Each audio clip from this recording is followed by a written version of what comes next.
also about coconut in relation to the search for cures for COVID-19. Kaya ako po tinatanong ito dahil sinisimulan na nga daw po yung trials on VCO, virgin coconut oil, as an alternative treatment for COVID-19. Halimbawa na lang po sa mga pag-aaral ni Dr. Fabian Dairit. This doesn't just give us hope for our serious public health situation, but it could also provide an economic boost to our farmers. So ang tanong ko po, would the chair agree at the proper time to accept an amendment carving out an explicit allocation for research and development? That's not, it's not something that I won't accept, but I wish to remind you that under the Agricultural Competitiveness Enhancement Fund, that is from the tariff of all agricultural products, except rice, there is an allocation there of 10% of the ASEF for research. They only have to apply sa DBM para pondohan sila, and the maximum that will be funded would be 5 million per research. So meron din talagang maraming at every department, like I'm not preventing, because this Coco Levy fund is for the farmers, but there is also a regular budget for PCA. And in that budget, there is plenty of research there, I'm sure. Kasi alam mo, yung ating mga department sa agriculture, mga agency, ang hilig nila sa research. Ang ating lang complaint is they research but they don't apply the research to improve the lives of farmers. Kaya itong mga fund na ganito, tinatanggal na natin na research kasi may budget naman na yung department talaga eh. This is in addition. They really have a yearly budget for PCA. They have a really yearly budget for DA, all sectors. Meron silang budget, hindi naman. Gusto ko lang yung ating ginagawang mga fund, idiretso na natin sa mga farmers ang benefit. Habang na yung agency ang gumawa ng research. Kasi pag nilagay pa natin na research dito, puro research yan, hindi baling maraming research. But ina-apply ba nila ang research? Like, kaya kami nag-aaway ng Philippine Rice Research Institute. Through the years, they have been in existence for 28 years, 25 years. Yung Wala naman silang in-apply sa lives ng coconut farmer. Ngayon lang nagka-RCEP, sila namimigay nung inbred seed nila na yun ang ginawa nila for 25 years. Ngayon lang sila namimigay sa mga coconut farmers. Kaya gusto ko sana dito, yung research gawin ng PCA and then yung pamimigay dito sa Coco Levy Fund, mamigay sila nung hybrid seeds na yun kasi that hybrid seeds will increase the income of our poor farmers. Parang this is an application of what they do in the department. So, this is an application kasi ang kulang sa atin yung application sa lives ng mga ordinary farmer. Yun ang kulang-kulang. I have been with the Department of Agriculture for 7 years. I have been chairman of the Agriculture Committee for 7 years. Kulang na kulang sa implementation. Napakadaming research, napakaraming kung ano-anong ginagawa. Ang wala ay yung implementation which will improve the lives of our poor farmers. I appreciate yung sinabi ng good sponsor about there being a research item, halimbawa dun sa ASEF. At the same time also po, for the record, PCA.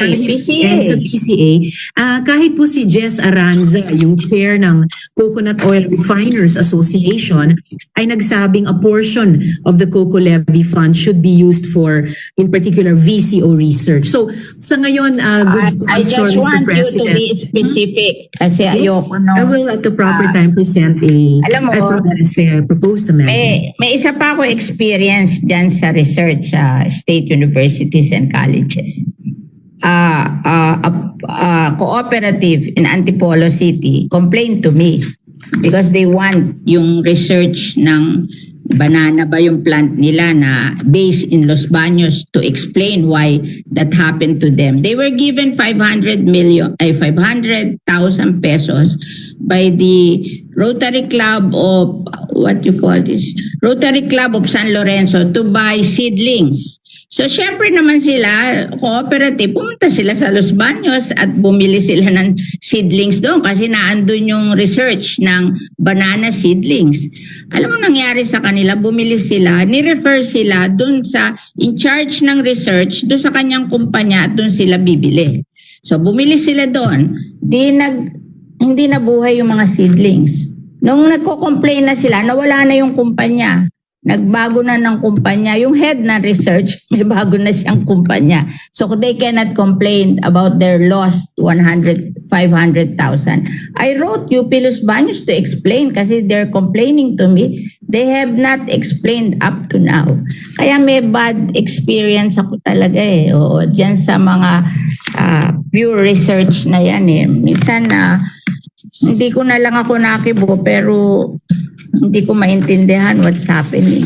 Chismis niya nga dyan sa hybrid, binibenta sa Indonesia yung hybrid na pinoproduce nila instead of giving it to our farmers. Diba?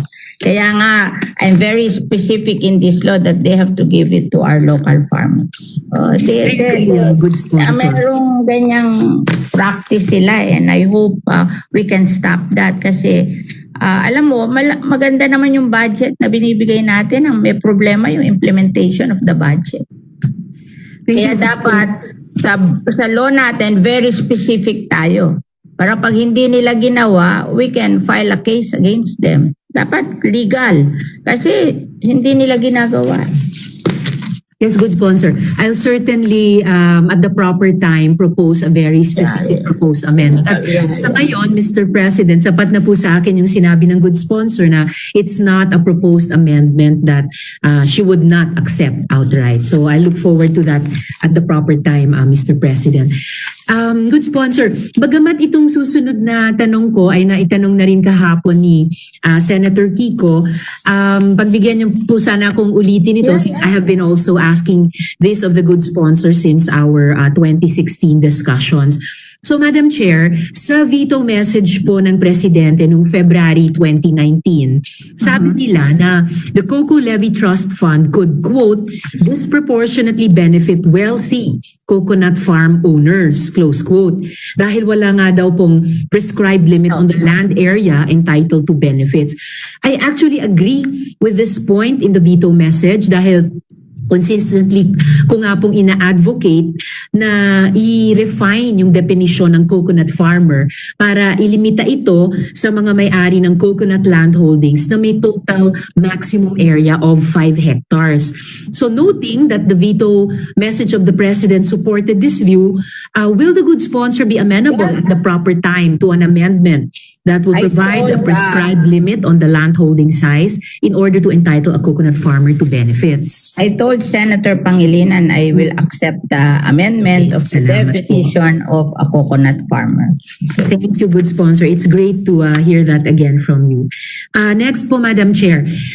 Is my understanding correct that under this committee report, it is the PCA that shall have the power to approve disbursements from the trust fund? So tinitingnan ko po dito yung Section 9, utilization of the trust fund. So this will be done through the PCA board? Tama po ba yun, Madam Sponsor? The PCA board will be composed of the Secretary of the Department of Agriculture, Secretary of Finance, Secretary of DBM, Secretary of DOST, Secretary of the DTI, Administrator of the Authority, and 3 members from the coconut farmer sector. Precisely, good sponsor. My concern is precisely that, na sa kabuuan pong 9 na miyembro ng o proposed composition ng PCA board, 3 lang ang small coconut farmer or coconut farmer representatives. Tig-isa po sa island groupings, tapos 6 na government agencies. Pero maalala po nating lahat na nung nakaraang kongreso, yung ating Senate Committee report actually provided for 6 farmer representatives, tigalawa sa bawat island group sa Coconut Farmers and Industry Industry Trust Committee, yung committee noon na mag-a-approve dapat ng disbursements. And my concern, Madam Chair, is that parang nalusaw yung representation ng mga magnunyog when the 2012 Supreme Court decision on the 24% of the SME shares was clear that the coconut farmers are the true owners of the fund. So, ang huling tanong ko po, Madam Chair, sponsor, ay would the Chair be amenable at the proper time to bring back the Coconut Farmers Trust Fund Committee with strong representation of coconut farmers, especially small coconut farmers, Mr. The President? President is very specific on this. This is one of the reasons for the veto. He wants a control that will be audited, ganyan. In this, he's very specific that there should be control procedure on the use of the Coco Levy Fund. So sila ang nag-specify nito. If we don't give in to them, then that might be a cause for another veto. Ako naman, kung yun namang hinihiling nila ay acceptable sa atin, wag na nating i-risk ang veto. Kasi kawawa naman yung mga coconut farmers. Ako gusto ko lang mapasa na to kasi malaking bagay sa kanila yung pera na yan, na mabigay na sa kanila. As long as binibito to, hindi makakarating sa coconut farmer yung 105 billion na yan. Diba? And that's big amount of money. Yun lang interest niyan would be enough to give a good life to our coconut farmers. Sang-ayon po ako sa good sponsor na dapat maibigay na ito sa wakas ulit sa maliliit na magnyunyog at sa coconut industry. I also feel though na yung issue sana ng control ay mas mapasakamay pa sa small coconut farmers. Pero kung sa tingin ng good sponsor ay hindi nila matatanggap yung tungkol sa unang tanong ko, what about at least at the proper time to increase the representation of the coconut farmers? Good sponsor. Sinabi na nila they want 9. Ayaw nila nung dati kasi 12, di ba? 12 ba yun? 11. Amen. Gusto nila to eh. And pinili nila yung department eh. Kasi yung DOF will be and DBM will be in charge of the finance, and then DA of course with the other projects that will help the coconut farmers. Yung DOST would be very good for processing, which is additional income to the coconut farmers, and DTI would help in marketing. So, may reason kaya pinili ito eh. Oo. So, I think there is a good reason. I don't know what you think, but ako, parang palagi ko sinasabi to everybody, the senators, kung mga bagay na tingin naman natin reasonable, pabayaan na natin na mapasa na lang to. Kasi I don't think naman tong 6 na to will be so irresponsible as not to care for the welfare of the coconut farmers. What do they have to gain? Fair enough, good sponsor. Tingin ko naman nagpe-presume tayo ng regularity, yung responsibility, yung pagmamalasakit para sa maliliit na magnyunyog. Mas ina-approach ko po mula sa punto na yung representation and decision making po talaga ng maliliit na magnyunyog. Kasi minority na sila dito, tapos sa pagkaintindi ko ay non-voting pa. Sana po kung mas marami sila sa body na iyon at may voting rights. In any case, I think what is important here is where will the money go? Tayo naglagay sa batas where the money will go. And they cannot afford not to follow that because that's illegal. That is what is important. What is written in the law where the money will go. They will just have to follow that. Salamat, Madam Chair. That is the most important. Because I think we know as legislators and me as a businesswoman and as a finance person and a senator for a long time and a congresswoman for a long time, yung pagpili nitong where the money will go, I think we are in a better position to see what they need. Sometimes they're blinded eh. Mas nakikita natin yung pangangailangan nila and what will bring their lives, what will make their lives better. I think this is a very good choice. Well, I just wanted to place that on record, Madam Chair, in the spirit of naniniwala tayo na mas lalo sanang mapapaganda yung paggamit ng pondo para sa magnunyog at para sa industriya kung kilalanin din natin yung kontribusyon na alam, kasanayan, orientasyon na pwedeng iambag ng maliliit na magnunyog kapartner ng mga government secretaries natin para sa mga layunin natin. So I just wanted to place on record, Madam Chair, that on this point of the composition of the body, that the small coconut farmers do not support this. Pero maraming salamat pa rin po, Madam Chair, Mr. Senator, President. I don't believe the small coconut farmers will be the elected representative. You know naman how this election goes, di ba? Ang mai-elect dyan yung mga big ones din. That makes me even sadder, Madam Sponsor. It's really sad.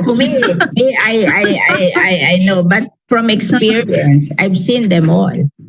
Yun na nga po, Madam Sponsor. Kaya nga po, lalong nakalulungkot kung hindi mapagbibigyan yung hiling nila na bukod sa siguraduhin yung small talaga, 5 hectares and below coconut landowners ang papasok na 3 na lang na farmer representatives sa body ay minority pa sila in number tapos non-voting pa.